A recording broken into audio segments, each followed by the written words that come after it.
And now, the Lowe Post. Welcome to the Lowe Post podcast on a Monday morning in Los Angeles. The NBA playoff picture is starting to coalesce. I guess every night feels like it changes here and there. To help us sort it out and talk about the absolutely scorching, number 5 seed for now, Dallas Mavericks, and some other things. Tim MacMahon, how are you? Howdy, partner. You can't throw me off your game by throwing out a big word like coalesce right off the top. I'm Dartmouth versus North Texas. Let's go. Yeah, it didn't work out for Dartmouth men's basketball team this year or any year. I'm sad. One year. My wife knows if they ever make it, I'm on a bender until they're out. See you later. The crowd, like the camera will pan to the crowd and be like, and there's ESPN Zach. Oh, Zach doesn't look so good here in the stands. Like the guy in Minnesota a few years ago who puked all over the hardwood. I'm an old man now. I can't hang with those college kids. Okay. The big news of the day, though, is Woj reporting this morning that Joel Embiid, that guy, the guy who was scoring more than a point a minute and playing some of the best defense of his career and maybe making a case for a second straight MVP, that guy without whom the Philadelphia 76ers have been up a creek, that dude, the most fearsome scorer in the world, may be returning as soon as tomorrow, Tuesday, Sixers Thunder. Whoa, boy, Tim MacMahon. That's a whoa, boy, because obviously it goes without saying the whole world changes with Joel Embiid back. Here's where the Sixers are, however, having really gone into free fall without him. They're 40-35. They're kind of locked into 8th. They have one head-to-head game left against the Heat where they can make up some ground. The Heat are battling the Pacers in the 6-7 kind of race to get out of the play-in. But the Heat already have the tiebreaker against the Sixers. Both of them have kind of easy schedules. If the Sixers are indeed locked into 8th, safely above the Bulls, Hawks, morass below them, we are looking at a potential 7-8 play-in game between either the Pacers and the Heat, or Pacers and the Sixers, or the Heat and the Sixers. And we are looking at a potential Joel Embiid, Philadelphia 76ers team. If they win the play-in, you can't assume anything in the play-in. You can't assume anything. It's too dangerous. It's a no assumption zone. But this dude with Tyrese Maxey, and they are plus, 12 per 100 possessions with those two on the floor together this season, could walk into the playoffs as a 7th seed. Oh boy, there's Giannis. Or as an 8th seed, Celtics, great regular season. Congratulations. Here's your draw. I don't really know what reaction there is to this, except I guess I would ask you this. In Joel Embiid's absence, they've obviously been bad. It hasn't just been Joel Embiid's absence. The whole team feels different. D'Anthony Melton is still out. He's a huge part of their team. He was part of a starting 5 that was destroying people before Joel Embiid got hurt.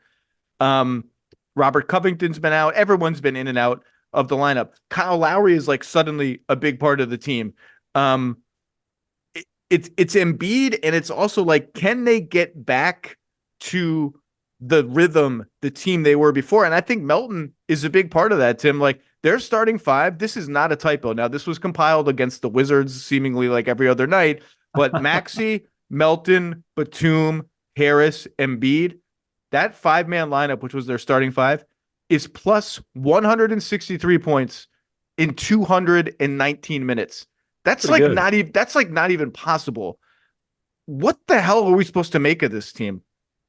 I mean, the thing you have to focus on, obviously, is how close to peak form can Joel Embiid get by the time the play-in / playoffs roll around. And it is not reasonable and it is not fair to think that this guy who is having a historic season, as you mentioned, the first guy since Wilt Chamberlain to have more points than minutes played for a decent sample size, he's not just going to, boom, hey, Embiid is recovered from this knee procedure and he's back in rhythm. He's back in full shape. Obviously, there's going to be a ramp-up period. I don't know what the minutes restriction will be, but clearly there will be a minutes restriction.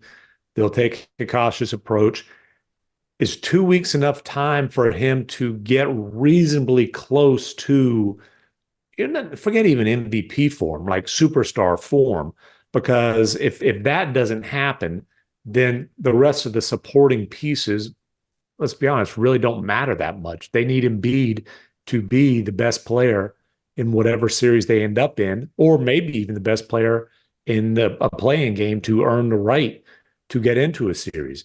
Now, if Embiid overcomes the odds and ends up by playoff time, which by the way, it's not like he's been a dominant playoff performer anyways, but if he ends up being this efficient 35-minute, 12 rebound, dominant defensive presence, then anything's possible. As great as the Celtics are, listen, we've seen a 67-win team lose in the first round. Maybe this is the We Believe Sixers, and they're just gonna, they're gonna pull something off in the first round. We've seen it, and what we haven't seen, I don't think, is a guy who is that level of talent, who's the face of an 8th seed, and obviously that's because the circumstances have just been so wild. I think they need everybody realistically to make it to beat a team like Boston or Milwaukee in the first round. Milwaukee is actually more interesting almost than Boston to me. Although, look, people laughed at the Sixers for the way they lost that series against Boston last year. And by the way, they deserved it. They totally no-showed Game 7. They choked in Game 6. It took that team to 7, and they had a shot to win that series at home. And obviously, the team's different. Harden's gone, whatever. Like, that and was the Celtics not. Are better. The Celtics were better, and the Celtics beat the Sixers in the playoffs every time they meet. That one was. It feels like it gets narrower between them every time in this sort of mini era, which is, of course, one era for the Celtics and like 17 different eras of Sixers basketball with Embiid as like the only common denominator. Remember the Ben Simmons era? That was cool. Look, their team fully formed is that starting 5 I mentioned: Maxey, Melton, Batum, Harris, Embiid. I assume if they had their druthers, that would be the starting 5. The bench, I think, if you ask me, like, we're playing a 9-man rotation, the bench now is probably Oubre, Paul Reed is the backup center, Buddy Hield, because I want to see what Buddy Hield looks like with Embiid, and Kyle Lowry, I think, is probably outplayed campaign. And there are some other guys out there we could make mention of. Like, that's a really good team. It's dangerous. It's just so much is up in the air, not just about Embiid, but about Melton. Can Batum play every night? But it's obviously a very good team, and Embiid was maybe the best player on earth before he got hurt. I'm glad he's coming back. Obviously, I love watching him play. I just hope that obviously let's see how he looks, right? Like I hope we don't end up thinking like, oh, he pushed himself and came back and was a shell of himself for a team that lost in the play-in. And they also don't get, if they're going to be in the play-in, they don't get that kind of week off that you get if you're in the top 6. And I just want to correct myself a little bit before I said the Heat have won the tiebreaker over the Sixers. It's not technically done yet. The Sixers can tie the season series at 2 and put conference record in play, but the Heat have a pretty big edge in conference record now. I don't really have a lot more to say about this other than it's April 1st. He might come back tomorrow. Like, that's, I think, earlier than people expected. That's great news. And from what I know of Embiid and his inner circle, like, he's not going to throw caution to the wind. If he knows what his injury history is, he knows that he's a very large human being with a history of foot, knee, back, all of it. Like, he's careful, and he should be careful. His people are careful. If he's ready to come back this soon, that means these 5-on-5 scrimmages and stuff are going well. Yeah, no doubt about that. But again, be patient. No, let's avoid knee-jerk reactions until at least the play-in begins, honestly. How he looks for the rest of the regular season is important just because you're trying to figure out how close he can be to himself. But I think everybody needs to understand what a insanely difficult situation this is for a guy who is that big to be coming off an injury where obviously he couldn't do regular conditioning for weeks. This is a really tough situation and a massive challenge for him. Let's switch gears and go west. Tim,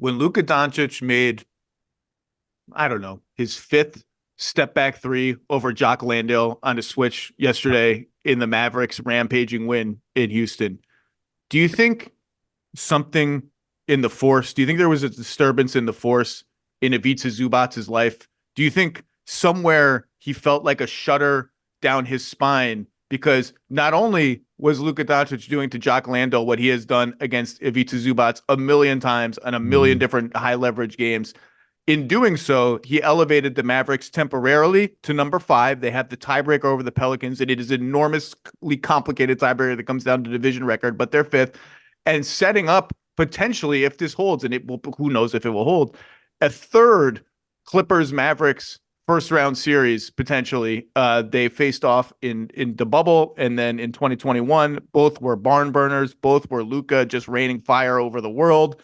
The Mavericks, your hometown Dallas Mavericks, are now 45-29, 11-1 in their last 12 games. For the season, they are 6th in offense and 21st in defense. Since the trade deadline, 2nd in offense, 9th in defense.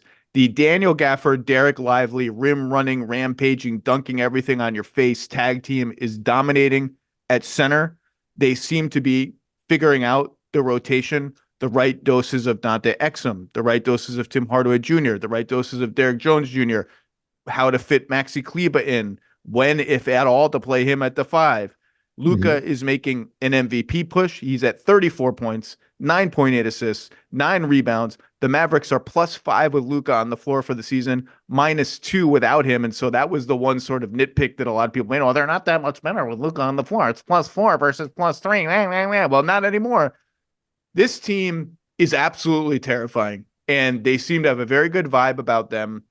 What has stuck out to you about this surge, and how real do you think it is in terms of, oh, okay, I mean, that net rating I mentioned since the trade deadline is like +8 per 100 possessions. Like that's a dangerous, that's like a real contending kind of number.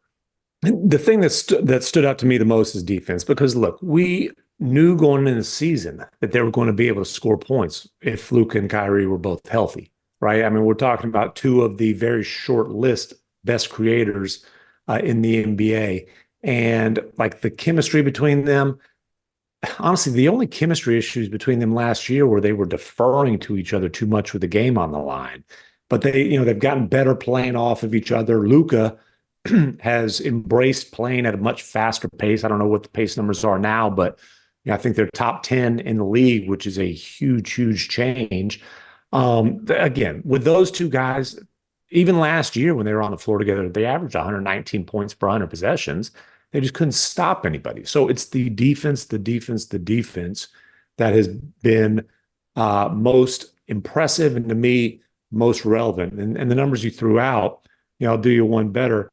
They are 4th in the league offense, 4th in the league in defense during this 11-1 run. That 11-1 run started immediately after Jason Kidd made a couple of changes to the starting lineup. Remember, they went into the All-Star break hot, and then they came out and it was ugly. They lost 5 of 6. Luka's putting up 35-point triple doubles. They still aren't winning games.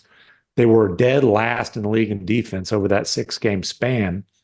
And J. Kidd plugged Gafford in as a starter, bringing Lively off the bench.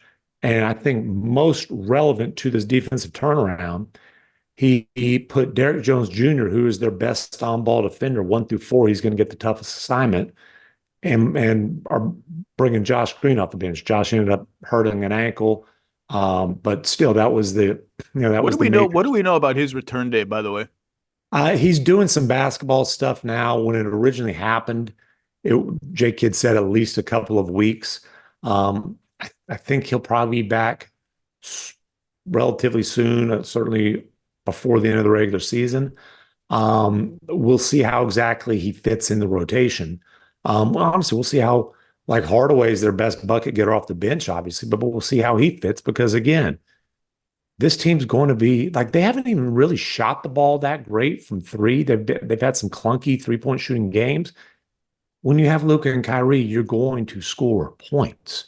But that starting lineup during this, and it's an 11-game winning streak for the starting lineup. The one game they lost was when Luka sat out with a little tight hamstring in OKC, which obviously was a minor thing. So it's essentially what we're talking about. It's an 11-game winning streak since J. Kidd change the starting lineup. And that starting lineup is plus 61 in 120 something minutes. And their defensive rating is in the mid 90s. I mean, look, I know there's been a couple games against the Jazz in there, Spurs, et cetera. Still, they are, and what they've got now is PJ Washington has actually been an impactful defensive player. And I'll be honest with you, did not see that coming. He was part of a horrible defense in Charlotte. When they traded for him, Nico Harrison, the Mavericks GM, in the press conference, stopped PJ from answering a question real quick and kind of called him out and said, we think we think he can be a much better defensive player than he's shown. I'm challenging him to do that. He's 6'7", long wingspan, athletic. He's helped. Gafford and Lively, they've got a couple of rim protections. Lively did went over the Rockets with a leg injury. We'll see what's up with that. But they've got a couple of rim protectors. And then, it's interesting because I said Derek Jones Jr. is their best on-ball defender. Dante Exum's second on that list. And I think their preference would be to start him. And that's what they were going to do going into the new year. He played really well when Kyrie was out for those few weeks. They were sticking with him. He got hurt, came back again, got hurt again. They kind of realized we can't ramp this guy's minutes too far up. But now they've got Exum, Maxi Kleber, and Derek Lively all coming off the bench. So you've got three good defensive players coming in that second unit. And again, a starting five that has two superstars and just three really athletic guys that are playing extremely well defensively. And they can play very big now. PJ even at the 4 with a big man, and Luka is he's a point guard offensively. He's put him on the easiest matchup guy defensively, but he's 6'7", 200, whatever it is, 45, 50, big time rebounder. When he's engaged defensively, he's competitive as far as you're not going to switch him and take advantage on post-ups and whatnot. He's going to rebound. He can be an outstanding help defender because he's so smart. He's got great hands. They can play Maxi. They do play Maxi a lot at the 4 with a big guy. Sometimes even with PJ Washington at the 3, they can play very, very big, which they did a lot of when they were able to beat the Nuggets. And Joker had a rough night. Look, you can play great defense on Joker, and it might not matter. And in this one, he had an off night, but I give the Mavericks credit because I thought they played him really well. Couple of things about their defensive improvement. And these are encouraging things.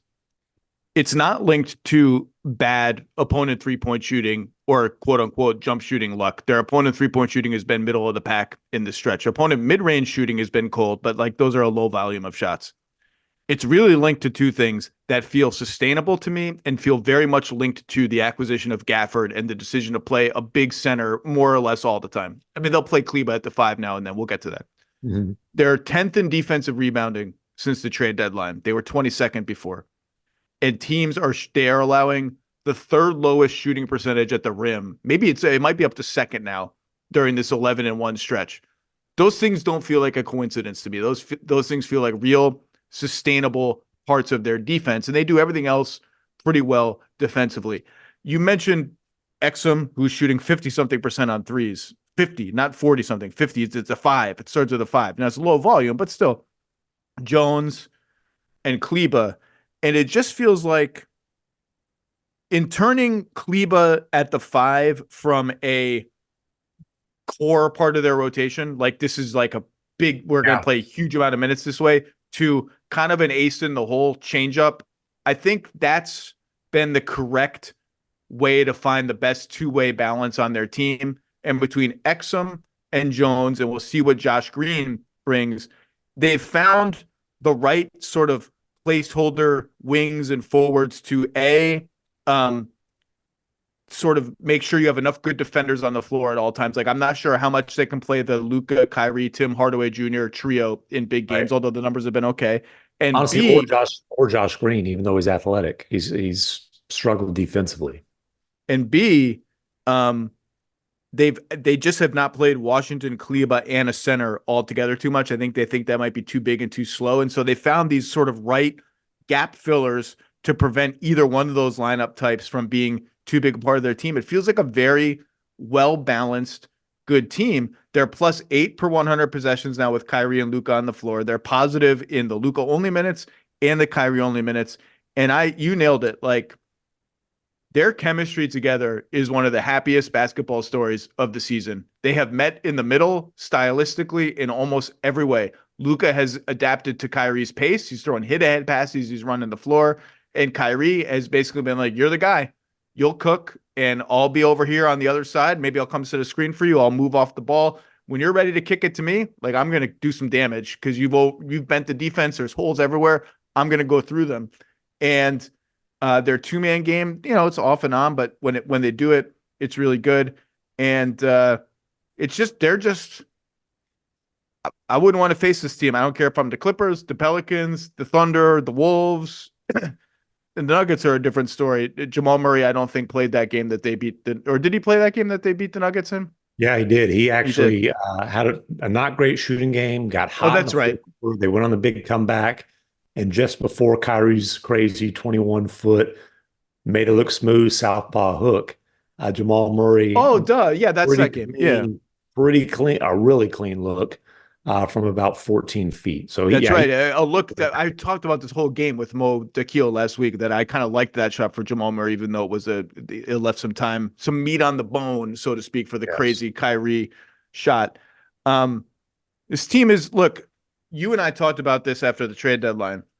The risk was all about the future beyond Luka's current contract. And even, assuming Luka resigns, happy times, all that, like, unprotected pick swap went out the door for Gafford.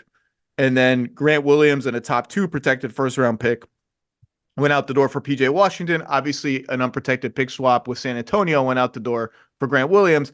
It's just a lot of stuff out the door. There was no argument from me, from you, from anybody, particularly from me, right, that this was not going to help them this season. It was very clear they had made their team better now, better next season. The whole wager was, A, can we shore up that future? And if we can, if Luka's coming back, like, those picks we don't care too much about. B, are we that much better today that this is all really worth it? They have reached a level that I knew they were going to be better. I didn't think they would be this much better. The bill is going to come due on those trades, but Gafford has brought more than I anticipated. I liked PJ Washington. I was telling teams on this podcast, telling teams privately, like, someone's got to go get PJ Washington out of Charlotte. This is just a really good team, man. Like, and they swept. We should mention they swept the baseball series with the Kings last week and over the weekend. And in that baseball series, Malik Monk suffered a knee injury that is going to end his season unless the Kings advance in the playoffs. Kevin Huerter's already injured. Trey Lyles thankfully came back. Just a tough series of breaks for the Kings, who look very much like they're going to have to gut their way through probably the top half of the play. And at least, and they keep finding ways to win some of these games. It's just a bad weekend for the Kings. But these Mavs, man, 4-5 against the Clippers, 3-6 against whoever, 4-5 against the Pelicans, like, that's just a bloodbath all the way around. But the way Luka is playing and the way Kyrie is playing, and that, by the way, you mentioned ridiculous shots. That scoop shot last night from 22 feet out or whatever it was one of the rudest things I've ever seen anybody do in a basketball game. It was a beautiful up and under scoop that typically you see guys execute from the block, in the paint. He did it with the threat of a step back 3 and then stepped through and scooped it up. Very rude. Those guys, very rude shots they hit. And like, look, with the shot that Kyrie hit to beat the Nuggets, Michael Malone was basically like, look, a left-handed hook from beyond the elbow, like, what are you going to do? But if anybody makes that shot, it's Kyrie. And then second on the list might be Luka. I mean, they've got 2 of the best tough shot makers that we've ever seen. And again, offense was never, ever, ever going to be the concern. The fact that they've made so much progress defensively. And, as far as the trade deadline goes, like, the price of Luka's happiness is whatever you got to pay. But the thing is, his happiness can be fleeting. It can be temporary, and he definitely was excited about the moves at the deadline. If they hadn't worked out, they'd have had some. If the Mavericks would have kind of played at a 500-ish level, been a play-in team, and not put up much of a fight in the first round, it might not have been real pretty. They're rolling, and he's got every right to feel like, hey, we've got something cooking. And the risk there was always the worst case scenario risk. And basically, you make the moves to try to avoid the worst case scenario, but by making the moves, you make the potential worst case scenario even worse. But if Luka's here in 27, if he's here in 28, you're not so worried about what the what the draft capital is at that point, because you ought to be pretty damn good with last season being a notable exception to that. With the guy who's a top 5 player who's making a run for MVP right now. This is not like a guy who's like, oh, maybe he's the 10th or 11th best player. I mean, obviously this guy is one of the guys in the world. And one of the things, by the way, I love about the acquisition of Gafford, and I've written about this over the years, like for all the attention Luka gets as someone who sets up threes, and he's among the best ever to do it. Yes. He has always seemed to really love the challenge of setting guys up at the rim. Like he loves to like manipulate and wait and try to get that help defender at the rim to maybe take a half step out to the corner to open up the lob. He loves like high risk, high reward lob passes and just the little ball fakes that he has inside where he fakes a shot or fakes a behind the back pass to try and set. He has always, for all the attention on the threes, he has always played like someone who understands the dunk and the layup is still the best shot, and I want to hunt that until I can't hunt it anymore, and the only thing left is a kick-out pass. The other thing is defensively, just something that struck me in the Houston game from last night that shows kind of the level of engagement. When you saw Houston running pick and roll with 2 shooters on one side and 1 shooter on the other side, 2 shooters often on the strong side, 1 shooter on the weak side. Typically, you're supposed to help from the weak side. The Mavs were so dialed in. They were like, we're helping from the strong. We're helping from whatever side has 2 shooters, even if it's the strong side, because it's easier for us to guard 2 guys with 1 versus not having anyone if we help off the 1 shooter. Just a good level of engagement defensively from everybody involved. This is a team. Here's where we are. This is a team that a month ago was like, probably going to be a play-in team, underdog in the first round, like blah, blah. This is now a team that can make the conference finals. I don't, beyond that, you just have to, it's going to be matchup, health. By the way, could still lose in the first round. I mentioned Clippers, Pelicans, Wolves, all these teams are amazing. This team is good enough to win 2 playoff series.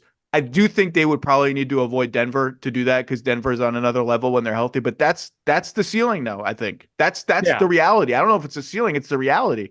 Yeah, and as far as Gafford goes, a big part of that was Luka's at his best when he's got a lob threat. He's been hammering on the Mavericks for years. I mean, he even said it after the deadline. He's been trying to get them to get that lob threat for years. They had one who was 19 years old, just turned 20 during the season, and Lively.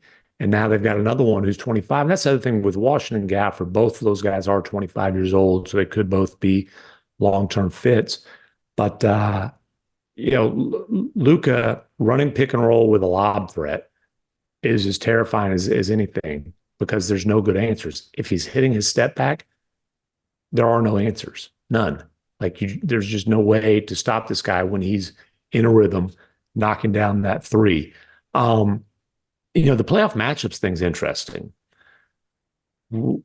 First of all, you don't know who's going to be there in the 3. You don't. You might not know till the end of the day. And I believe their last game is against the Thunder. It is. Even if you wanted to try to manipulate to, let's say, stay on the other side of the bracket from the Nuggets, I don't think that might not be possible. You might end up being better off, arguably, as a 6 than as a 5. But that's something you won't know. And I don't know. Let me ask you this. Just hypotheticals. Let's say the 3 is Oklahoma City or Minnesota. Would you be better off seeing one of those teams in the first round with you're on the other side of the bracket from the Nuggets or seeing the Clippers in the first round? Oof. Can you come back to me on that one in a week? Yeah. It's a tough question. That's a Based tough just on how question. they've been playing lately, it's not much of I don't. an Can I argument. move to the East instead? I know. But the Clippers, they've still got Kawhi Leonard. They've still got Paul George. They look a little better. I was actually they squeaked out that game in Orlando on Friday. I thought that was actually a good game. I thought they played with some juice in that game. They blew out the Hornets last. The Hornets stink. We'll see how they play this week. I think I'd rather take my chances. I don't know. I think I think if Denver is going to be one, I'd rather take my chance. Give me a new opponent. I've done the Clippers thing. Give me a new opponent. Maybe I get Minnesota without Towns. Although that leads me to my next question to MacMahon. Are you ready? I am. By the way, another thing on their defense, speaking of Lively and Gafford, I love Lively. I love his toughness. They're also blitzing with those guys every once in a while to change up looks, and those guys are fast enough to do it. It's just been interesting to see the pieces together. Okay, here's my question for you. Take your pick of these three scenarios. The Atlanta Hawks are 10-8 since Trae Young's injury. 8th in offense, 19th in defense, which doesn't sound like much. They were last. I was going to say that last. I would say, let's just say drastically improved defense. 19th, without Trae Young. Just swept the Celtics in a home, and not a home and home, a home. The Minnesota Timberwolves are 8-4 since Karl Anthony Towns' injury. 17th in offense, 5th in defense. The Houston Rockets are 9-1 since Alperen Sengun went out with his injury. 2 of those wins came against the Wizards. 2 of them came against the Jazz. 1 of them came against the Spurs. 1 of them came against the Blazers. 1 of them came against the Thunder without SGA, although the Thunder also beat the Suns without SGA. So make of that what you will. Which of those 3 scenarios, Mr. MacMahon, is most telling or interesting to you going forward? I'll actually rank them for you. Ooh, look at you. Hawks minus Trae, numero uno. Rockets minus Sengun, dos. Wolves minus Cat, Trace. So in that order. So I would rank them.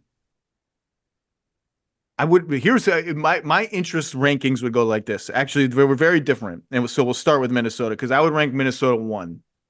I would rank the Hawks 2 only because I know the Murray Young thing doesn't work. I already knew, I know. Sure. It's interesting that they've tread water. They've been just treading water the whole season. The water, they're almost drowning, whatever. They're treading water and whatever. And then Rockets, I would rank 3. So let's focus on Minnesota. Why do you have that ranked as the least interesting of these 3 situations? Because it also that was by far the best of those teams with Cat. Cat was contributing. I don't think there's any need from a basketball standpoint. It's not like you got to say, well, is it Cat versus Ant? No, they coexist just fine. It's Ant's team. Cat has slid into the second option role very comfortably. He's fit. Obviously, they're protecting him defensively, but they've been the number 1 defense in the league all season long. I think the most interesting thing there is if they are in a situation where this ownership mess leads to them being forced to cut money. Maybe you look at that and say, hey, we can move Cat in a financial deal and not totally destroy our chances to be a really good team still. But again, if Cat's moved, it's because they have to dump salary. It's not because the Wolves are playing well without him, because they played awfully well with him. So that's kind of my thought process on that one. So you kind of explained why I have it at number 1, where, look, when Cat went down, I said, I think this team can win a round without Cat, or without Cat at 90%, maybe with a limited Cat, and that's it. I don't think they can win 2 rounds without him. They've been better and more similar than I thought they would be to the team they were with Cat. I mentioned 17th in offense, 5th in defense. That's essentially what they've been, mediocre offense, elite defense. And their schedule has not been easy. They have some quality wins and some quality losses, including overtime against Cleveland and a buzzer shot miss against Denver without any of their big guys in the Denver game. Home to the it's not a quality loss, but go on. No. Well, but it also, that Chicago loss is at home is the first loss of the type that I thought they would have more of without Cat, which is, oh, their offense is just completely stuck in the mud without his shooting and his ability to just like, oh, he just went off for 35 tonight. Like they just don't have, like I thought their ceiling was just going to be so much lower game to game without his offense. They've just been so tough and together. And Mike Conley, what a goddamn season for Mike Conley, who just cannot miss a three lately. He's really stepped up. But look, I'm going to stick by they can't win more than a round without Cat. But if they can convince themselves internally that, hey, we just give Cat's role to Naz Reid, we trade Cat for all this other stuff that we can get back and we get out of this financial situation, like the longer the database goes of like, hey, we're pretty good without Cat, the more you at least have to put that scenario like on the map. I just think Cat is such a spectacular offensive player that they're going to miss him more than this. You mentioned the ownership situation. I mean, the amount of, can these guys stop doing interviews? Like, did they go on every? I never want to discourage people from doing interviews and make themselves look like fools because did they go on every podcast? Is there a podcast left in the Twin Cities area that one of these like Mark Laurie, Glenn Taylor, or A-Rod didn't go on and trash the other one? Oh my God, it's a mess. The Wolves are just the Wolves are just incredible, and so you have that hovering over it. That's why it's number one to me. The Rockets thing, this is all gravy. They're just too young to come to any conclusions about their team, and they were starting to win without Sengun.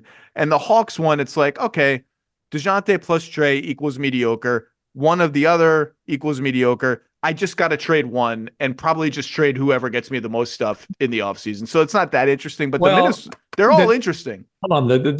So to me, the Hawks thing is interesting because it's only recently there have been legitimate, whatever. Let me think how I want to phrase this.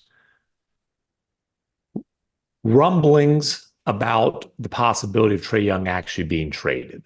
Like only recently has that been something that you would even think would be a consideration for the Hawks. Not people yelling into microphones that maybe they ought to consider, but you think it might be a realistic consideration. And I think this pushes that into the, relatively likely scenarios. And I do think that's a potential massive shift. And like a Trae Young trade will, like that's going to be a blockbuster type of deal if it happens. And I can think of one scenario. I have no idea what the thinking is on the other side of it as far as interest, but I can think of one scenario where we would spend a whole lot of time talking about it if that happens. Crypto.com arena is right outside my window. That's not even the scenario I'm talking about. Oh, whoa. That's not even. It's in the Wemby. There you go. There you go. If that, and look, those are actually. So you're right. I can think of two scenarios where we'd spend a whole lot of time talking about it. And I've addressed both of those on previous episodes. They're both interesting. Let's put it that way. Very interesting. So to me, this seemingly increasing the likelihood of Trae Young being traded this summer is fascinating because, fit wise, where he might be moved. Man, just saying, my eyes would be glued to those situations. Well, it's a really interesting choice for the Hawks, and I do think it's a choice that now they just have to make, because if there is no qualitative difference between any iteration of their teams, two or either one of the guards, you just have to find a way to recoup what you traded for Murray, no matter what path you take. It's interesting in the sense that and maybe exactly what you traded for Murray. Well, maybe. It's interesting because, look, DeJounte's on one right now. I think he's averaging like 28, 29 a game since Trae went down and just shot a million times against the I was Celtics going to and say made, shots or points or both. yeah, both of them. He's on one. I think what's painful for the Hawks to contemplate is, look, the Luka thing is a sunk cost. You know what you traded to get Trae, and that's just a reality.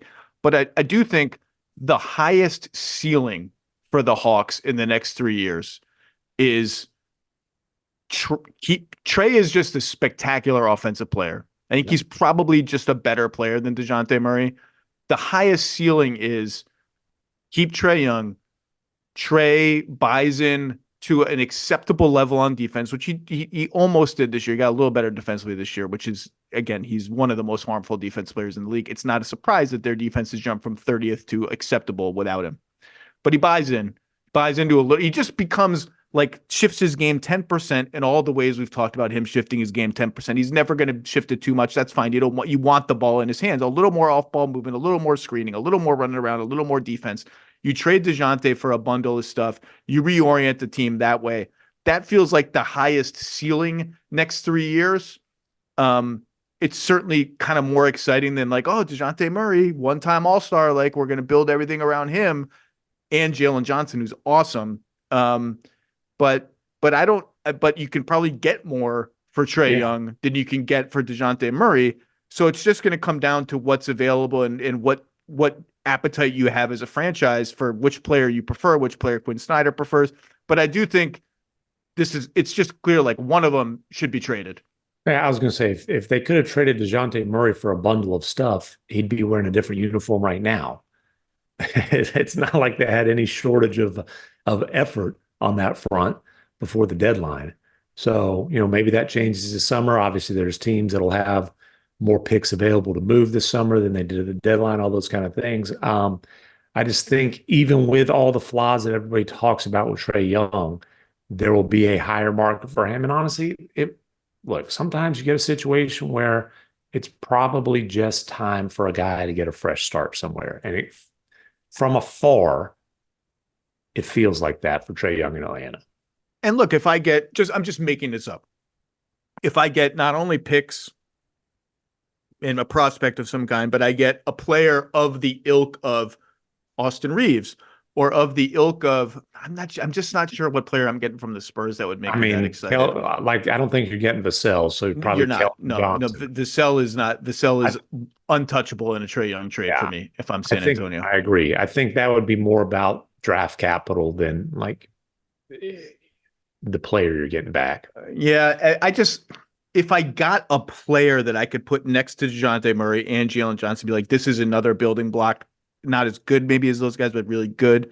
That is interesting to me. But anyway, then the Sengun thing is fascinating to me because here the Rockets have, after 3 really painful years of rebuilding, they've got a ton of young talent, and they've done a great job of accumulating that young talent. When you're in a total rebuild, you don't necessarily worry about fit. You just get all the talent you can. And they're getting to the point where you really start factoring in fit. And when I just saw the Rockets, I was there for that game in Oklahoma City, and the guy who I'm hearing the most excitement about is Amin Thompson. And then obviously Jalen Green cooled off last night when they had their win streak broken by the Mavericks, but he's been on a crazy heater.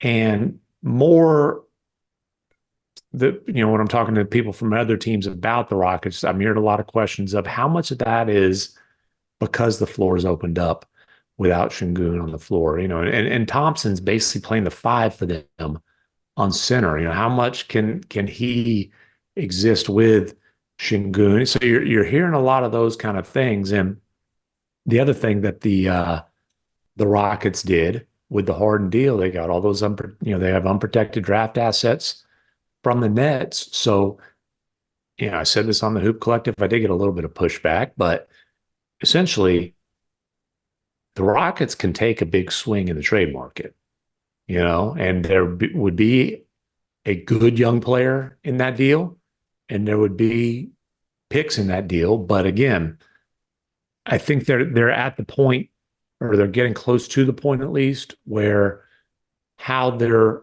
the pieces they really like fit together is going to potentially drive some decisions that they make. I will say the same thing about this as I said about Jalen Green at the head of the trade deadline. Be very careful, Houston Rockets, going too soon on one of these guys. Yeah. For me, unless you're going to name me a top 15 player in the league who's under 27 years old, to me, I'm like, I just need more information about all these dudes. I'm too high on them as far as what their potential is to move them for a good but not great player. Even like a top 30 player. Like Jalen Green's got too much potential. Sengun's got too much potential. I don't know what some of these other guys are going to be yet. We've barely seen Cam Whitmore in the scheme of things. We've barely seen Amen Thompson, who's like an absolute world beater defensively and on the glass and is a great passer. Barely seen him. Haven't seen him much with Sengun. Tari Eason, who I love, has missed most of the season. Like, I just need more. I don't know why there's this seeming rush to just not let it marinate. Like they already got Fred VanVleet and Dylan Brooks. Like, I don't feel some urgency to like rush this if I'm them. I understand there are financial decisions looming. Like, I can't pay all of these guys to 25% max or whatever they're going to get after their rookie deals. But like, I don't need to worry so much about that now. I don't know what this. I'm just and to be clear, none of this would be for a very good player. It would have to be a bona fide, big time star if they're going to do this sort of a deal. I'm just saying, I think they will continue to aggressively explore what those options might be. But like, this is not for Mikal Bridges. And look, whatever happened before the deadline, the Rockets version of the story and the reported version of the story are different. Nobody's wearing polygraphs, I can say that. But my understanding is their conversations with Brooklyn about Mikal Bridges were basically like, hey, would you be interested in discussing Bridges? No, absolutely not. Into that conversation. It didn't get to here's the players that would be in the deal, that sort of thing. Like, you can assume Green would have come up if it would have progressed to that point. I was told it did not progress to that point. Take that with a grain of salt, for what it's worth, whatever you want to say, but that's what I was told. That's a he said, she said, Clutch the Bears said, the deceased Brooklyn Knights said, Mikhail Prokhorov said. I know he doesn't know the team anymore. That's a whole mess. I'll say this. I think there are a couple. I think there are. You know what? I think Jalen Green. I think teams missed the boat on, like, some team should have gone all in to just test the Rockets' willingness on Jalen Green, and I think there are multiple teams who had the ability and the willingness to at least explore it and didn't, and I think they all regret it. All right, Tim MacMahon, you got to go. I got to go do some NBA Today with Malika Andrews. Thank you for your time and your insight on all things NBA. You're the best. Thank you, sir. Appreciate you. Adios, amigo. All right, let's bring on one of my favorite guests for one of my favorite episodes of the year. Nobody knows improvement and gets into improvement, the granular details of improvement and the big picture mindset kind of improvements like a coach who has devoted his life to training young players from high school to college to the pros. David Thorpe, my former colleague at ESPN, of TrueHoop fame, of Basketball is Jazz by the Book fame, just reminded me that he once trained Dimitri Hill, the meat hook, who we were reminiscing about because NC State has my new favorite basketball player in the world. If I were a GM, David Thorpe, I would be a horrible GM. I would be so horrible. I would be swayed by my heart. I would be like Kevin Costner in Draft Day, and I would have a little index card in my pocket that says, no matter what, DJ Burns Jr., #1 pick, or whatever his name is. I love that guy. How are you, sir? I am great. And yes, the NC State guy impressed me. I coached Dimitri 4 years in high school, but Zach, my boy Ryan Pannone is coaching Alabama. Very hard with Nate Oates. He is in the Final Four. It's like my son. So the Final Four was a special weekend for me. I normally don't watch college much, but other than my son, I'll tell you, I have to watch. I had some friends over Friday night, They didn't want to watch NBA basketball, so I had to catch up on all the games the next morning, which is fine. They wanted to watch March Madness, and that was my first extended look at this kid from NC State, and I'm all in. I want them to win the national championship. I don't care. I don't even know who they're playing. I don't know what's going on, and I don't know anybody else on their team. I just love that dude. Okay, we do this every year. We get our very long lists. Here's mine. This is all the names on it for most improved player of the year. Then I ask you to whittle it down to ballpark 10. You're like 10 finalists. And this is always the hardest award to give out because you have guys who you could give it to a star who becomes a superstar, something that you've been passionate about before. Like these guys at the upper echelon should be in the conversation. Then at the other end, you have, I think the archetype closest to this archetype this year is Peyton Watson, a guy who goes from like basically not playing at all to holding down a key rotation role. They're almost more like rookies than improved players because of their lack of experience. And then in between them, you've got a whole continuum of candidates. This is actually one of the most open fields that I can remember. I think partly because of the 65 game rule that I'm not sure should really apply to it doesn't feel like it fits the spirit of this award. It doesn't apply to sixth man of the year because it doesn't really fit the spirit of that award either. Jalen Johnson would have been my choice.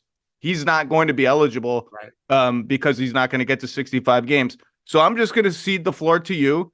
You start wherever you want. I don't know if you ranked your guys, if you just have a bundle, if there's guys you're passionate about, but give me name number one and we'll see. I have my vague list of 10. We'll see how much overlap we got. Yeah, so just very quick, I had 30. My list doesn't look as deep as yours. I had 31 total. I got it down to 11 that are qualified as to what you just described. And just very quickly, I ended up doing it. It worked out this way, kind of like a little bit of tiers. I don't normally do it this way. I've got 3 guys, what I call below average to good. I thought you were going to say there a little bit of tears because it just hurt you so much to rank to separate them. I was a little worried for a second. Not emotional about this at all. I've got 3 guys in what I call average to great or at least very good. 1 guy went good to great, in my opinion, and 4 did what I think is the hardest jump of all, which is great to elite, or in one case, elite to uber elite, or whatever, Superman. So if you want, I'll start on the bottom with my below average to good, and I'll start with Aaron Nesmith from Indiana, who I've got to find my notes on all these guys. So listen, I watch the Pacers a lot. He's become he's really their wing guy. Nembhard, who was an honorable mention for me, guards their best guards. Nesmith is guarding Giannis and LeBron and those guys. Last year, he was bad. His estimated plus minus on dunks and threes was minus 1.8. He's now a plus 1.3. He's one of the more feared shooters, catch and shoot guys in the game. He really improved a lot defensively, and that's where I think people forget sometimes, Zach. He was not a good defensive player last year, and it was just a couple of years ago where he was getting mop-up time with Boston, and I don't know if he'd make it. Well, he's made it. His true shooting percentage has improved. Really, everything's improved. He's a legit player. He's starting on a playoff team. I didn't necessarily project that for him. I'm not sure he really – I mean, he was hoping to hang on the league. He got a nice deal with Indiana. He's paying off for them. He's on my list. So longtime listeners of this podcast will know that I bought a condo on Aaron Nesmith Island when values were at an all-time low and he wasn't playing in Boston. And I even asked him about this during the conference finals against Miami when I ran into him in person with his agent. I was like, how are you not? I don't understand what's going on here. He's on my long list. Not sure he would crack my like top 8, but you nailed it. You outlined it. The shooting is a game changer. And I think one thing that can't be underestimated for a candidate like Nesmith and some other guys is the jump from doing this. The stats are what they are. Like in a vacuum, they're impressive. But the jump from doing it as a backup against backups to a starter against starters is really, really big. And he deserves a huge amount of praise. And between him, Siakam, Miles Turner, Nembhard, and with Buddy Hield gone and Mathurin hurt, although Mathurin I think is an okay defender and should become a good one, they're quietly developing into like a passable defensive team with a little bit of an identity and a toughness and kind of handsiness on that end, which makes them, depending on who they draw in the first round, a little bit of a scary first round opponent. Okay, give me another name from this bucket of what did we call it? Average to good? Below average to good. Below average to good. To reinforce your point, I didn't focus as much on counting stats as I did winning possessions. Ultimately, people think I'm a skill developer. No, I'm a game developer. We're trying to help guys win games. That's how they get paid. So I've got really one of the most surprising ones. People think Max Strus is this great shooter for Miami. No, he was like 35%. Isaac Okoro shot better than him last year when he was in Miami. And he has become an excellent defensive player. Everyone always knew he was an athlete. I don't think people realize he could really defend. This year he's doing it, although Cleveland is sinking pretty good. Max is doing well, obviously. His shooting's about the same. That's what's kind of surprising. People thought, well, I guess if he's going to be in the MIP running, and I'm not predicting who's going to get votes for stuff. I'm not smart enough for that. But he's become a winning player. He was a minus 3.3, Zach, minus 3.3 in EPM to plus 2.2. That's a jump you almost never see, quite frankly. He got so much better defensively. He was in the 4th percentile last year in defense, 4th, meaning 96% were better. He's top 10, top 5% in defense this year. We know what he does athletically. He's improved in all sorts of ways. His assist rate's gone up. He's more of a playmaker now. And that's how you win. That's how you win possessions. You make the easy play on offense. You guard your position well defensively. You're there. You're an available helper. You know how to execute the game plan. Until they really turned south recently, they were an elite defensive team, and he was a big part of that story. So he was my biggest surprise to make the list. Well, and he's, you mentioned that they're under 500 in like their last 22 games. It's close, but they've definitely hit a little bit of a roll. And guys have been in and out of the lineup and trying to find their rhythm again. Donovan Mitchell just came back over the weekend, looked okay, like not like Donovan Mitchell yet. Strus is really like one of those glue guys who, because he doesn't need the ball, but can do stuff with it, to your point, because he's a roving shooting threat, and because he's tough and plays above his size on defense, he kind of rounds out a lot of the edges of some of their lineups, their best lineups, their starting lineup. And he's on my long list. Another guy who's on my short list, I might as well just bring him up now, my list of 10, where the improvement is less in the stats and more in the substance and style, is his old teammate in Miami, Duncan Robinson, who you wouldn't look at his stats and be like, oh, I mean, he's averaged this amount of points more or less before. He's shot well from 3 before. He's never gotten to the rim, gotten in the paint, worked off the dribble with this kind of frequency and this kind of skill level. And both of these guys, because of the new roles they have on their team, Duncan Robinson's role being new-ish, in part because Max Strus is gone to Cleveland, have kind of had to change the way they've played and do more stuff for their teams, and discovered, because of the threat of our shooting, it effectively makes us much better off the dribble players than our dribbling skills and our speed do in a vacuum, because these guys have to press us all over the floor and they're easy prey for us to get by. I think what Duncan Robinson has done, getting into the paint and driving, is like almost a stylistic overhaul is too strong a word, but he's did he make your list at all? Was he anywhere in there? He didn't, because I didn't go into my filters. One of my filters, the obvious one, is playing games played. That's an NBA filter. One of mine was you can't have done this before and make it. Like Daniel Gafford made my honorable mention list.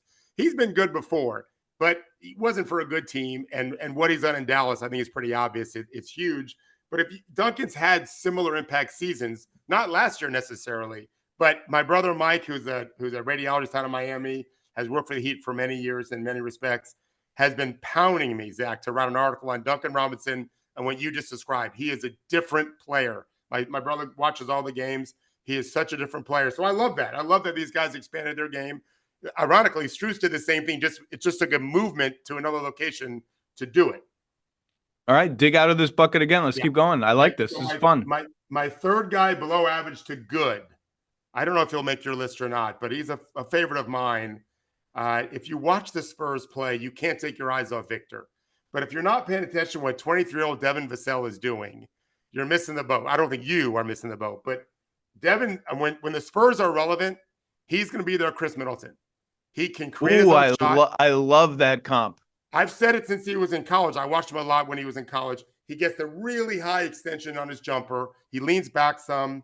He's learned to be a playmaker. He was projected to be a defensive player. He's only now starting to really do that. It helps, fairly enough, to have the 7'4" guy behind you.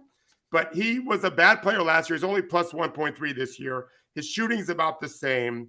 He's scoring more. He's so much better as a playmaker and at the rim. And that's something I think a lot of people will be surprised with. It's hard to finish at the rim. Everyone just assumes, oh, you can't let him go to the rim. A lot of guys don't make a lot of shots down there. Like when LaMelo was a rookie, he made like 52% at the rim. There's tall dudes there. He's still making 52% at the rim, by the way, when he plays, which is never. Right. It's true. It's hard. We coach our young guys a lot on I call it the first box. You can't just drive into the first box and expect to score in this league. You just can't do it. There's either a crowd there or a 7-footer there or both. Devin's so much better at that. But you just mentioned something about Duncan. Devin's a very, very, I don't know Devin, but he's a very joyous person. And the Spurs were not having fun for a long time. And I even know Victor was getting frustrated. People around the team could see it. I think he's a culture builder. He is such a decent, joyous person who's become a hell of a player. And so I think they make that jump next year, especially if they make a couple moves. And Victor's the man. But Devin's going to be right there. And in the playoffs, when teams are surrounding their best player, Devin's going to have to make a tough 15-footer in traffic, and he can do it. And this year, it to me is the foundation he's building. We're going to notice it next year a lot. The tough 15-footer was there before this season, and he is on my list, by the way. Yeah. And I talked to him before the season because he was in my column, my 5 most intriguing players for the upcoming season. He was one of them. I remember. And we talked about his low rate at getting to the rim and his massively high rate of shooting long twos. Right. And he said to me, like, I know about it. I know I got to work on it. And to your point about it being harder than you think, oh, just get to the rim.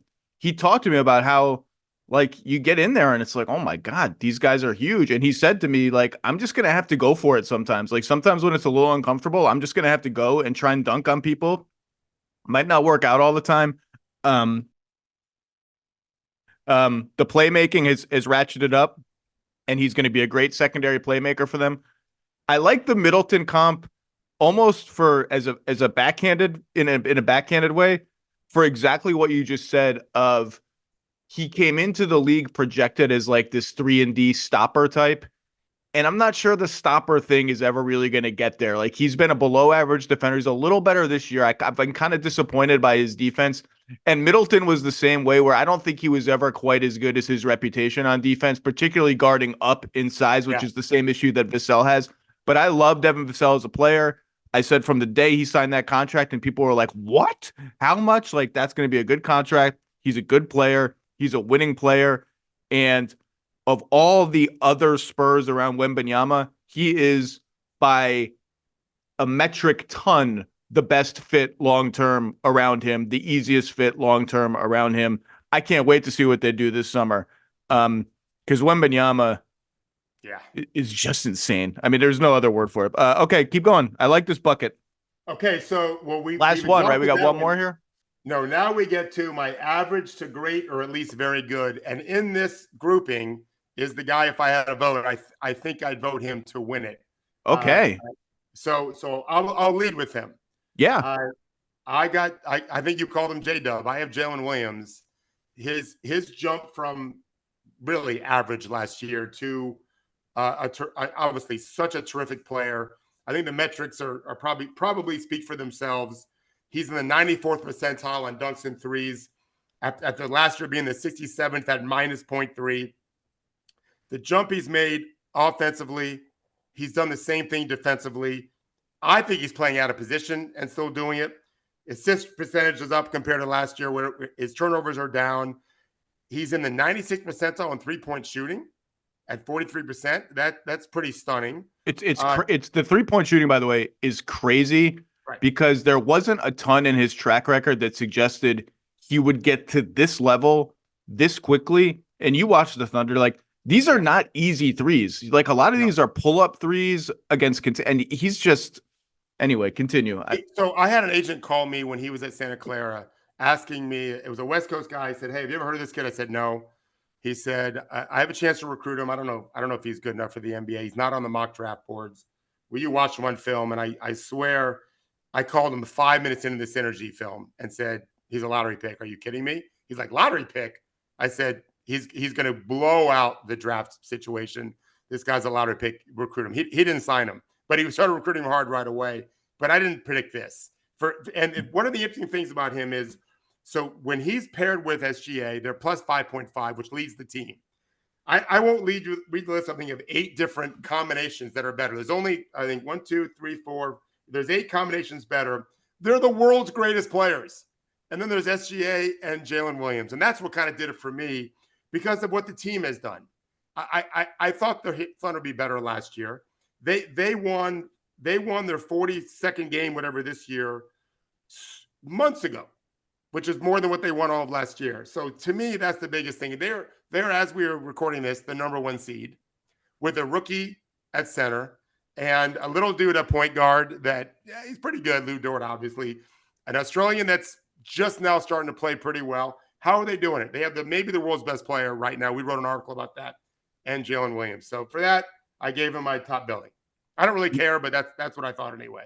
He's on my short list. Yeah. I don't have a vote this year. Yeah. Okay. He will be an interesting test case of the second year thing where like a lot of voters are like, well, second year you're supposed to improve. You know, I'm not going to give it to a second year guy because the substance of his improvement. I mean, forget that his points are up 5 a game, assists are up almost 2 a game, his shooting is through the roof, his turnovers are down, and his usage is up. And by the way, that's an underrated part of this equation. It's why Jalen Brunson should be in the conversation at a higher level. It's why you could make a case for SGA if you wanted to at a higher level to assume a bigger burden. And in this case, a number 2 option burden who is becoming almost SGA's co-partner in crunch time. Like when the game is on the line, he's as big a part of the team as SGA is, almost, not quite. And SGA just buried the Knicks yesterday with the last second shot. But J-Dub buried them before that, going 14 of 18, I think, from the floor. To do that on an elite team where you're getting the other team's best shot every night, and by the way, to defend whoever the hell they need them to defend. And like as much as Lou Dort gets praised for being the stopper on that team and he's elite, when they run into a power forward who's a problem, it's J-Dub who guards that guy because he's bigger and longer than Lou Dort is. And he can guard anybody. I just think he is. I hesitate to say that because the West is always so crowded. This may be the last year he doesn't make an all-star team. Like he's that good. Maybe one more year. You mentioned the Thunder are now the number 1 seed. Part of the reason they are the number 1 seed, and obviously this is going to come down to the wire between them and Denver and Minnesota, is over the weekend, they absolutely destroyed the Suns without SGA in Oklahoma City in a game that the Suns needed to win. Ironically, the landscape for the play-in has changed a little bit over the weekend. Dallas has elevated itself out of the play-in. Now we'll see what happens. And that, I think, is a very dangerous team. I just talked with Tim MacMahon about them. That loss put Phoenix kind of in the crosshairs of like, they might actually have to come in as the 8th seed or the 7th seed and be Oklahoma City's potential first-round opponent, depending on how all this shakes out. Like, there's a million different permutations. But that Oklahoma-Phoenix series, if it were to happen, it would be very interesting to see how people picked that series because you have this starry, veteran, hyped-up Phoenix team and this young, quote-unquote, unproven Thunder team who has outperformed the veteran Suns by a mile this season. But I think a lot of people would just pick the Suns in that series because of the names of Durant and Booker. I think it would be a good series. I don't know, man. Like, people are looking for weaknesses in Oklahoma City, and they're looking at the youth, and they're trying to kind of find reasons to be skeptical of them. Right. I keep saying it, man. They're telling us with their play. Like, they're really good. And Phoenix would have an uphill battle in that series, I think, and we'll see how the seeds shake out. I just thought that win, I don't know if you saw that game. I didn't. They took it to Phoenix without SGA, and Phoenix just kind of like wasn't on their level. It was a little eye-opening. It's really what you're describing. It's the brand name versus what's happening on the court. Phoenix all year, we've been waiting for them to turn it around consistently. They just haven't done it. But Jalen Williams just doesn't have that brand name, but he's got the skill now. He's an athlete. He's a huge guy. He's not a small man. So anyway, I thought he was probably just, of all my guys, I liked him best to win it. So I mentioned some of the stars that could be in this conversation, and Brunson and SGA. Yeah, you said that if you had a vote, you would potentially vote for Jalen Williams. So now I'm going to read you a list of names that I think are the sort of more tailor-made candidates for this award, that if voters heard you say Jalen Williams, they would say, what about this guy, this guy, this guy, and this guy, as sort of classic most improved cases. You pick one. If any of them are on your short list in any bucket, you pick them and go. I'm going to read you the names.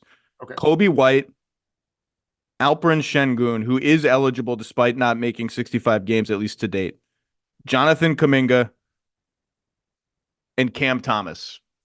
So all of them are on my honorable mention list, or I even have a special mention where I've got, I think Kobe's on my special mention. His defense just really fell, or maybe it was just bad to begin with. I have to look at my notes. Yeah, go ahead.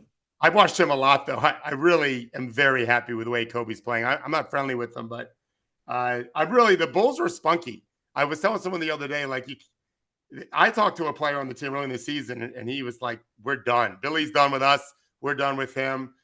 No, not anymore. They have found a way that as soon as you think, oh, here we go again, no, they find a way to get a couple wins.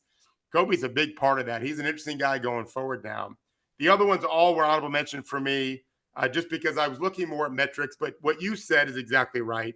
That's what the average voter is looking at, what you're looking at, the points per game and all of that kind of stuff. I was looking for more big. I mean, Kuminga was close. Oh, Kuminga's on my special mention too.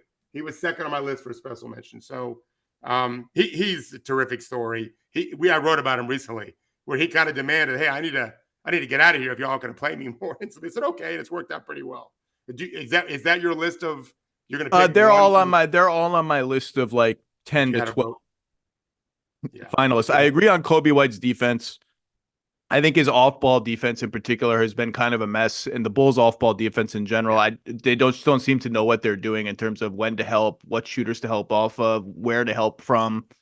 But just you could see this coming last season. Just the quality of his decision-making and his play was getting better, and it's been nice to see a blowout. Sengun, I mean, was a borderline all-star. Yeah. I don't know how much it will hurt his case that the Rockets have gone on this win streak without him. Although, again, I will keep hammering this. They were 4-1 in Sengun's last 5 games. This started with Sengun. Right. And their loss to Dallas yesterday was one of the first games where, and again, their schedule without Sengun has been really easy. And it was one of the first games where you felt like, oh, they're missing a bit of an offensive hub here, and their spacing is kind of messed up with the Mavs just ignoring Amen Thompson and all that. Kuminga, I love Kuminga. I've always loved Kuminga. His scorings, I mean, it's a self-explanatory case. I'm actually not sure who I would vote for. Cam Thomas, you didn't elaborate on Cam Thomas at all. He is a polarizing. I was studying him this morning, actually. I happen to be a fan. We have a running joke at TrueHoop because he can be a guy that metrics aren't great, but his numbers are good. He's a hell of a scorer. He is the Bobby Jackson way back in the day. Vinnie Johnson, just whether you start him or not, he's a bucket getter. He just isn't always efficient. He takes a lot of shots. He's averaged over 20 a game recently, but he's a hard guy to guard. And for teams there are teams that really do struggle to get good shots. He can get you a shot, and it'll be good more than you think. He's also young. Like, I don't like quitting on those kind of guys. I believe that he can really come around, and he is a hard guy to guard. As someone who has to help these players guard these elite scorers, he is not someone that I don't have to send clips for. No, you got to get clips on him. He'll also get fouled. He'll surprise you. He's physical. He's not just beating you with some craft. He's physical too. He's a tough guy to guard. On the continuum of front office and executives and coaches, the Cam Thomas continuum. There's way too many Cams in the NBA right now, by the way. There's like 24 Cams. There's over here people who are like, I just wouldn't want him on my team. He's selfish. Teammates don't like playing with him. And over here, there's like, are you kidding? Look at the numbers. He's an incredible scorer. I'm 70% of the way towards like, I don't know if this is a 6-man, 7th man, or a low-end starter, but this dude's scoring is legit. Like, he can score. The stuff that he does off the dribble, the physicality, the tough shot making is real. And I think the people on the other extreme negative side probably haven't watched him play much in the last 2 months, because there's a line of demarcation where either the negative press got to him, the coaches got to him, his assist numbers started to jump about 2 months ago. the quality of his passing, his lob passing, his passing to the weak side corner in the pick and roll. He's not like Steve Nash, like settle down, but he went from like, dude, can you maybe pass it like once to, okay, you're passing it like almost an acceptable number of times. We don't, like you're kind of like a regular basketball player now instead of like a guy playing one-on-one within a basketball game that's going on around you. I like him. His scoring's up 11 points a game over last season. Now, again, that's like apples to oranges, like bit player to starter. I think he's going to get a decent number of votes for this award. I don't know. I'm lost as to who I would vote for because I just wanted to vote for Jalen Johnson and I wouldn't be able to. The other name that's in the obvious candidate bucket who has a very good case to win it, I think, although his season is a little hard to parse. He was in this conversation last year too, and I wonder if he made your list, is Tyrese Maxey. Oh, he's on my list. In fact, he has his own tier. I'll get to him in a second. Okay, good. The Tyrese Maxey tier. I like it. Go ahead. Go wherever you want. He has his own tier. So there's a third name. I'm curious what you say about it. I mean, obviously, I never miss your show, so I know you've talked about him before. This is the average to great or at least very good tier. What Jalen Suggs is doing in Orlando he's on my list. That's a big story. You said it on your show, and it was funny because I just was watching him like the day before. He competes to the end of the possession. He does not stop. I mentioned Nembhard earlier. Those guys shared a backcourt and in college. There's a reason why they didn't lose a game until they ran out of gas. They were undefeated. If they had lost the game early in the season, I think they'd have killed Baylor. But the weight of being undefeated, going the very last How did anyone score on them? Right. Those two guys. But Suggs he can shoot now. Like all of a sudden you have to guard Jalen Suggs. I mean, I have his numbers here. First of all, he was a minus player last year, just a little bit. He's plus 3.1 on EPM. Defensively, he's in the 98th percentile. He was in the 90th last year. And this is a theme I'm going to hit when we get to my top tiers. The hardest thing in this league to do is to go from very good to the best in the world. It's just more likely that you won't. So the fact that he was 90% last year and is even better this year, remember, look at Triple J. I realize his team is down, but if you only knew about Jackson Jr. for this season, you'd think he's just an okay defender. No, he was the best in the world a year ago. It's hard to maintain that. So I give Suggs a ton of credit for that. He's finishing better at the rim. He's 40% from three, which if he had done that, maybe he goes top 4. I had him ranked 5th behind Barnes and Mobley and Cade. I think Cade was there because we didn't know if he could shoot. Well, he could shoot. His true shooting percentage is better. I watched Orlando in person. Obviously, they're close to me. The way they defend, he really sets the table of bringing that competitive edge. And I mean, they're competing for a 4 or 5 seed, and they're very young. Paolo's on my honorable mention list. He didn't make my top 10.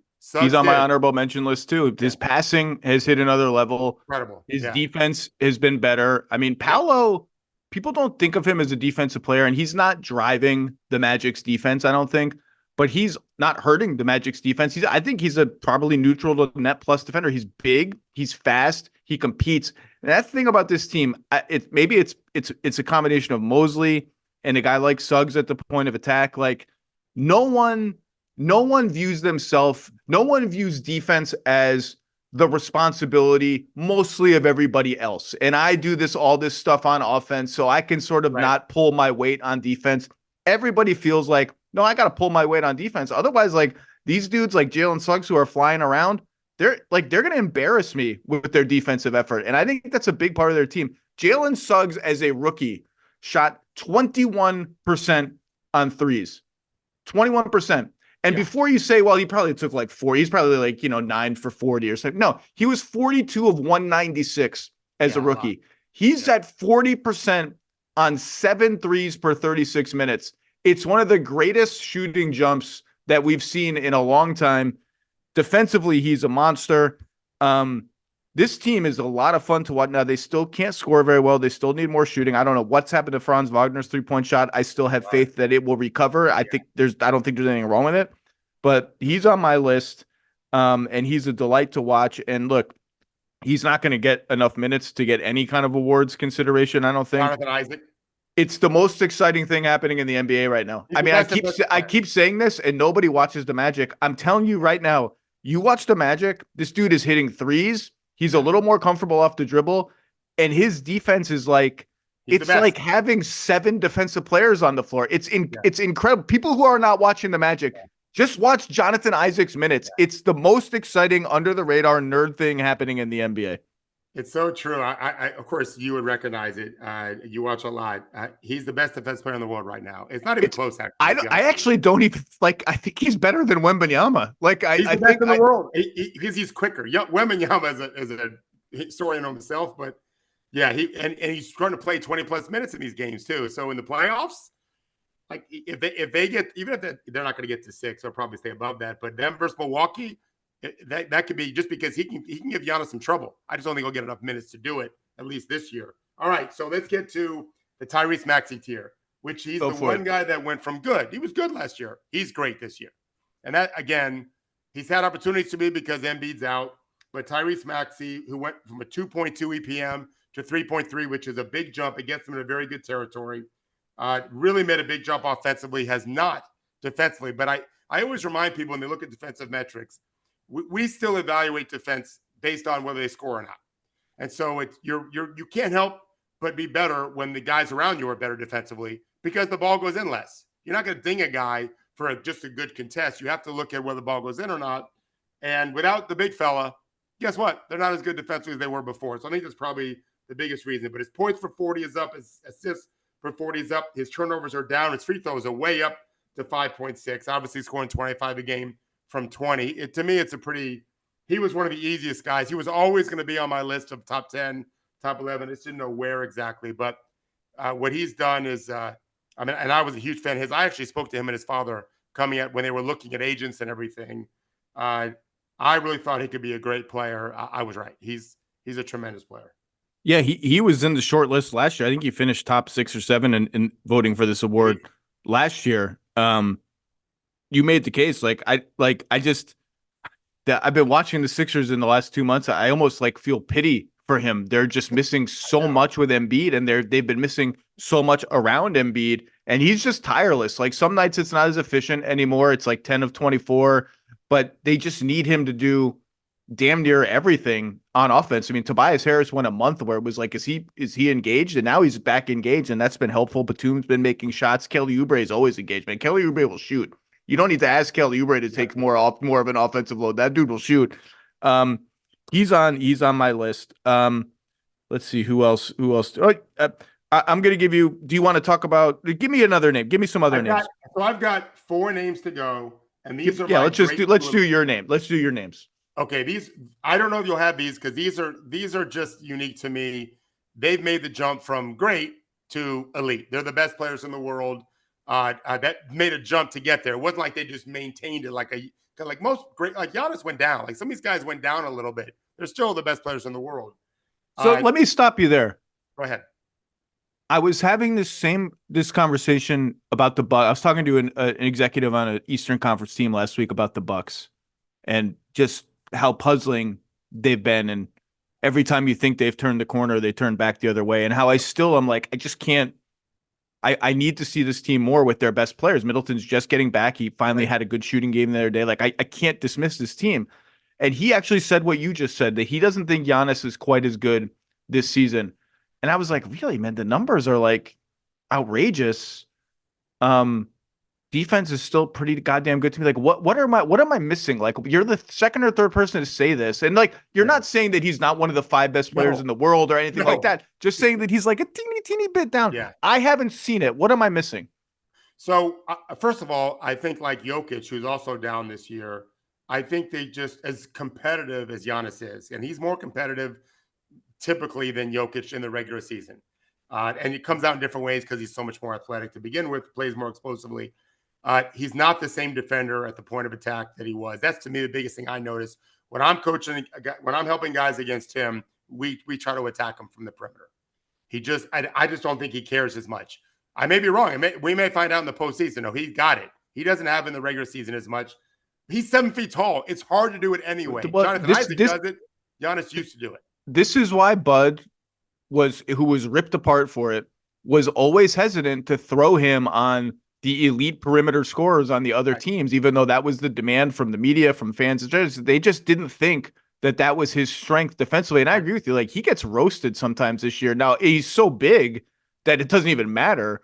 But it's never been a major plus strength of his defense. Like, put him on Jimmy Butler, put him on this guy. They didn't want to do that. No. It just, people forget, it's when you're that high waisted, your center of gravity is just so high. And these players are so expert at breaking, stopping, starting, changing directions. So think about doing that when you're that tall. It's hard to do.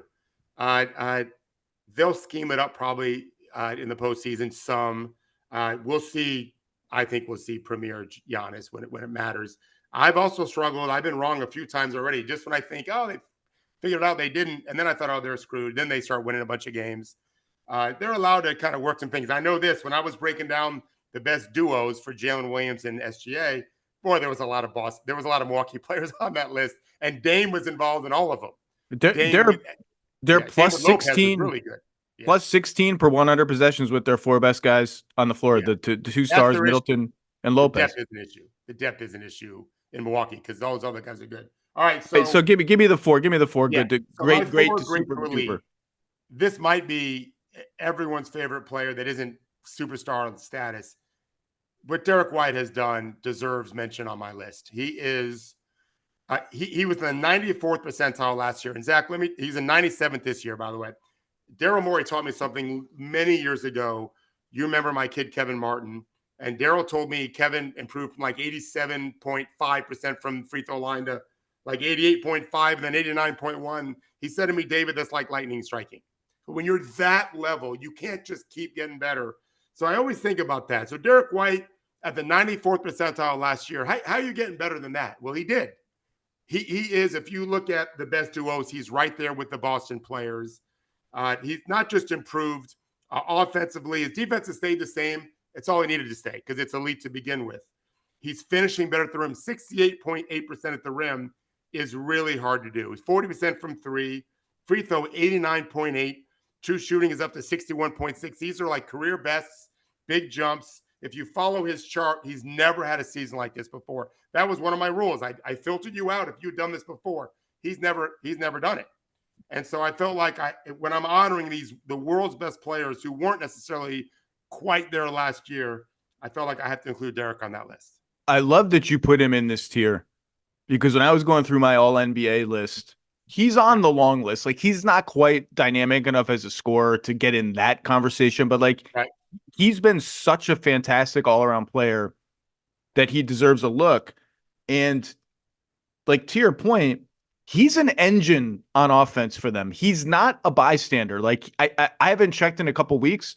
If you look at who's run the most pick and rolls per 100 possessions on the Celtics, run them, not screened, not stood in the corner, run pick and rolls with the ball in their hand. It's been neck and neck between Tatum and Derek White all season long. Their two-man game together, whether it's on the ball or off the ball, is an engine of what they do. And his floater game, his rim game, is one of the reasons why they're able to just give him the ball so much. Say, hey, look, why don't you take some of the load off Jason and you run things for a bit. While we're on Derek White, who's also on my long list, not on my short list. I don't know why. I have no good reason. The one other non-MIP question I wanted to ask you was, in the wake of these 2 Atlanta losses, the 30-point comeback for the Hawks and then the overtime thriller, Celtics right the ship a little bit over the weekend with a big win over the Pelicans. They play the Hornets tonight. Let's bank that as a win for the Celtics.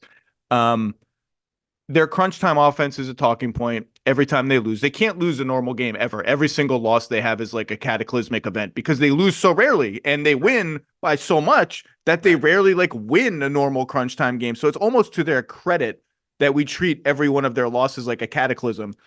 How big of a alarm bell is their crunch time offense? And what do you, maybe you dismiss it as like, if you look at the numbers, they're kind of middle of the pack, points per possession, last 5 minutes of close games, last 3 minutes of close games. Now, you could say that's disappointing. They shouldn't be in the middle of the pack. This is the best offensive team in the league. That's a big drop-off. And it is. To some degree, every team's crunch time offense has the same problems that the Celtics have. It gets sticky. They give it to their stars and get out of the way. Everyone's like, where's the movement? Where's the screens? But I just want your take on how big of a deal this is and what you see. Well, it can be a big deal. I studied this morning when you told me about this. It can be a big deal in the sense that it can create a narrative that they buy into and start worrying about it. That's a big part of all these guys, and they're human beings. They ruminate through stuff. They think if they're not psychopaths. They're conscious of these things and they're conscious of these narratives. And so it can be concerning. Like, for example, I studied them this morning, their shot profile in crunch moments. They're missing a lot of shots in the paint. And then I went back and watched that second Atlanta game, the Jonathan Murray game. KP took like 1-3. He just wasn't involved at all. It was all mostly Tatum, and he was fine. They were fine. They weren't great. I don't notice a lot of throw the ball in to KP and play off him. If he can get a bucket, great. If he draws help, pass out, which is what I thought was smart to get him to begin with, is I thought it gave them a better paint presence that didn't have to require a perimeter attack. They're also posting Brown and Tatum more, and not just necessarily in mismatches. Just these are large men that are bucket getters and free throw generators, but they're not finishing in there. I just think they're going to do better when it comes down to it. They don't have a lot of experience with it. As you said, it doesn't happen often. But listen, the reality is in every situation, these are coin flip games. When you get down to these coin flip games, I say this all the time, you're going to win half, you're going to lose half. That's why they're called coin flip games. Their superpower is they just don't have many of them. And so, yeah, we get bent out of shape when they lose, but you're going to lose half your coin flip games, which I've not looked it up, but it's probably what they've been. And so unless you have Chris Paul, Dirk Nowitzki, or LeBron James, who have been like the sort of the cheat codes late in game. Right. People laugh at Chris Paul's name in there. Don't look at the crunch time numbers for every one of his teams. Everyone in their prime outperformed. Dirk, same thing.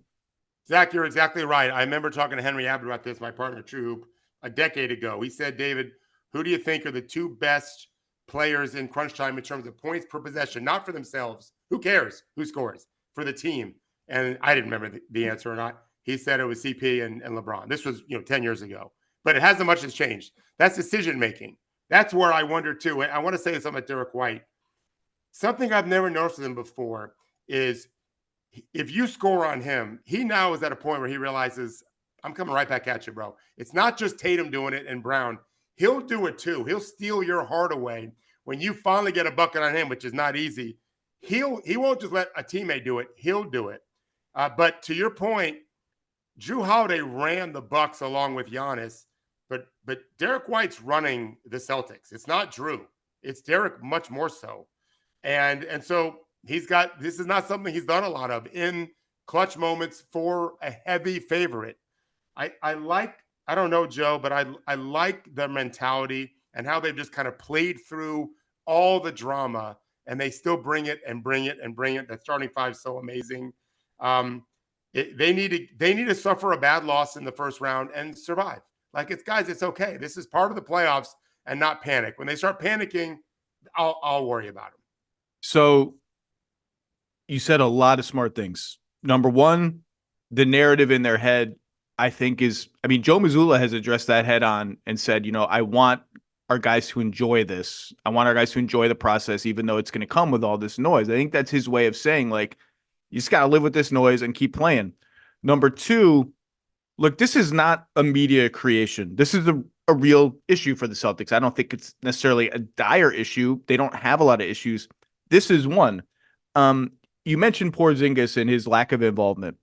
If you watch the last 2 minutes of that Hawks game and overtime, the Celtics are running sets. In fact, they ran the same set about 10 times in a row. Right. They call it horns small, and it involves in a triangle, one guy at the top of the arc, two guys at the elbows. They're three, I think, best players this season, Tatum, Brown, and White.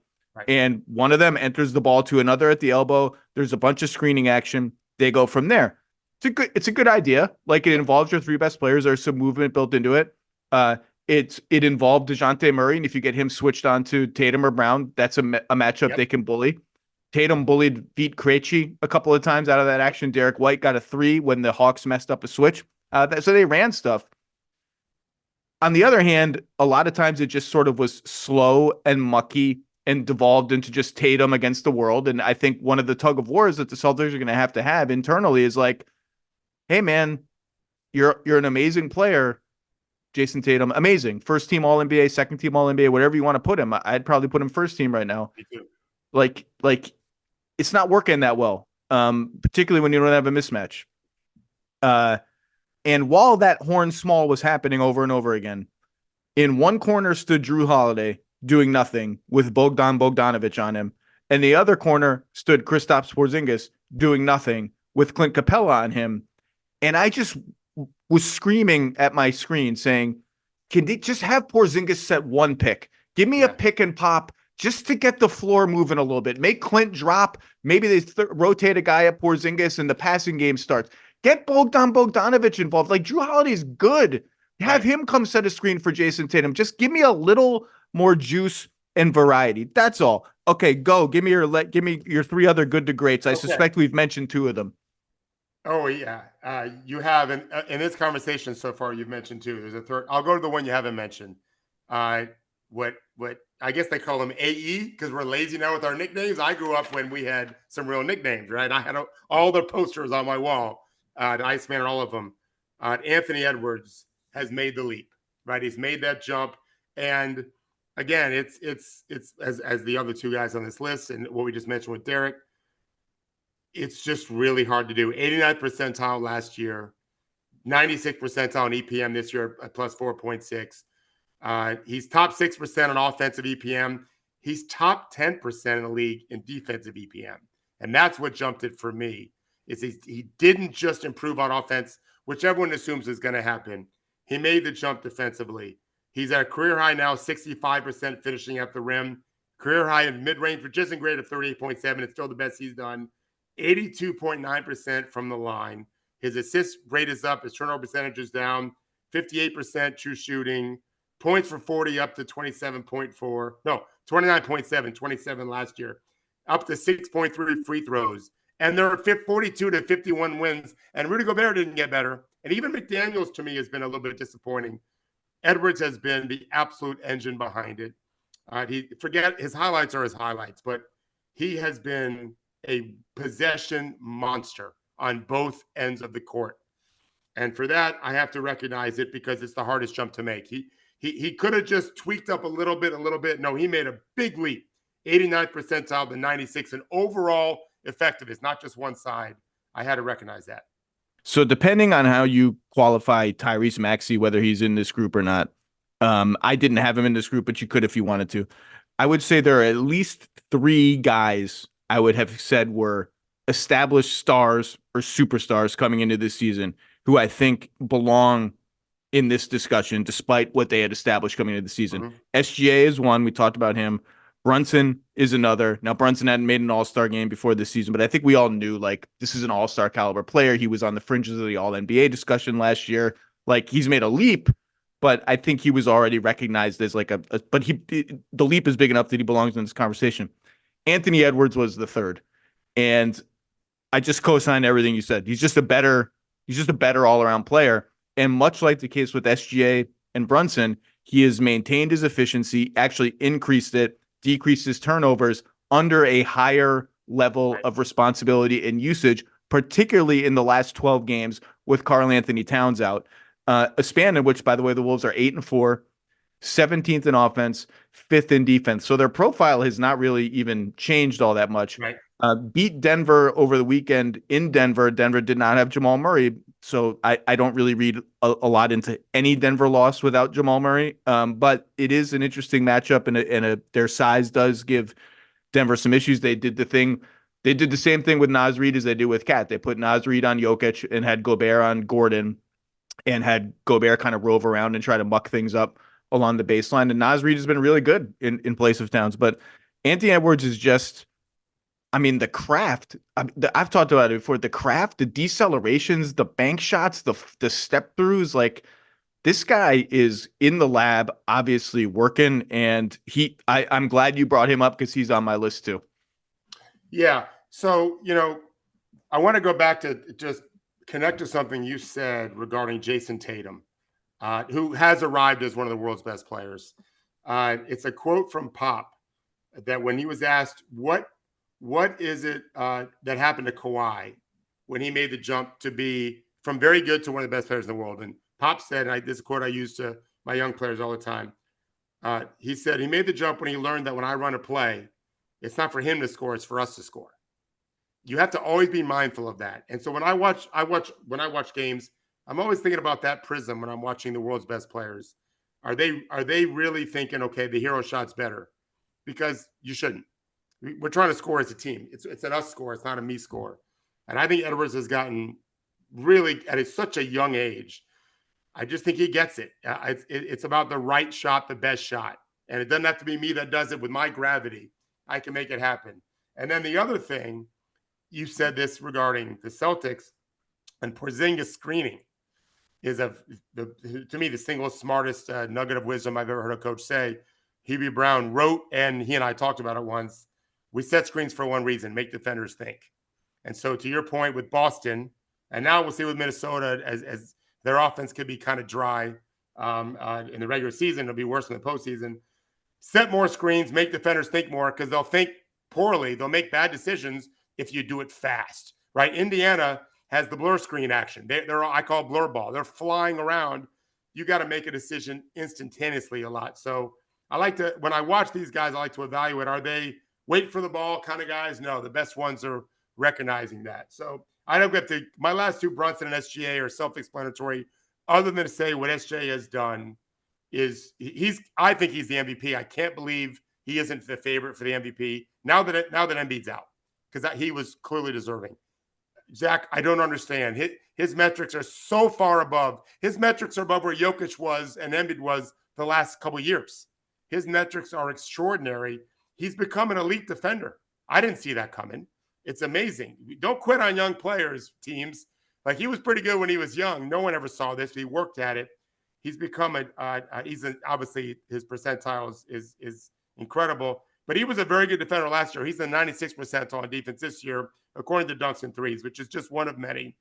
His true shooting percentage is amazing. I can go into stats forever. Again, he is the biggest reasons why. I realized they had a big win the other day without him. He's the heart and soul of that team. I don't know where you picked him in your preseason stuff, but I have a hard time believing you thought they compete for a 1 seed. I didn't, for sure. Oh no, I was way too low. We all were. We all were too low. No one had him 1. And I think what he's done, if we're playing for wins, which I thought we were doing, he's the biggest reason why. And I think he's the MVP. And then Brunson, same thing. What he's done, you mentioned it, with the load he's carrying, with the injuries they've had, not just the trades, but the injuries, the Knicks are legit. And they're everyone deserves credit from the top down, but their best player deserves the most credit. And he could have easily, Zach, let me make this last point on this. A lot of players, I studied this, a lot of players have great years and just go down a little bit, and they're still amazing.